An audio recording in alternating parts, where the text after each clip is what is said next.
జయలలిత గారి జైలు శిక్ష తీర్పుని నిరసిస్తూ తమిళనాడు తెలుగు యువత ఆధ్వర్యంలో ఎన్నో గొప్ప కార్యక్రమాలు చేపడుతున్నాము. అందులో భాగంగా ఈరోజు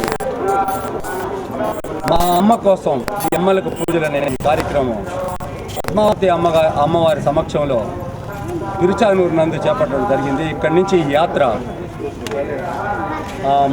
మా కంచి కామాక్షి, మధుర మీనాక్షి, అదేవిధంగా మైసూర్ చాముండేశ్వరి ఆలయాల్లో ఈ దసరా సందర్భంగా ఈ 4 రోజులు ఈ కార్యక్రమాన్ని చేపట్టాము.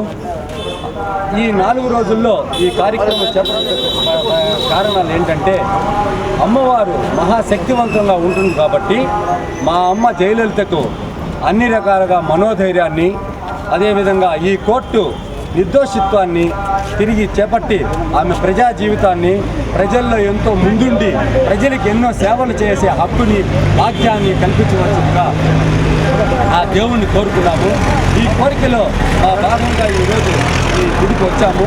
నేను మనవి చేసేది ఏంటంటే జయలలిత గారు, మేము ఏడీఎంకే కార్యకర్తలందరూ ఆమెకు 100 కోట్ల జరిమానా వేసిన ఈ కోర్టు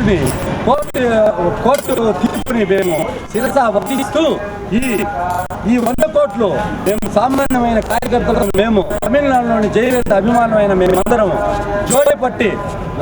జోలిపట్టి రోడ్డుల మీద తిరిగి భిక్షమెత్తి 100 కోట్లు కాదు, మా అమ్మ కోసం 1000 కోట్లైనా దండి ఈ ప్రజా జీవితంలో అమ్మ తిరిగి వెలుగొందే విధంగా భారతదేశ రాజకీయంలోనే ఒక అగ్రగమ్య స్థానంగా ఆమె రావాలనే ఒక కోరికతో ఈరోజు తిరుచానూరు పద్మావతి అమ్మవారిని కోరాము.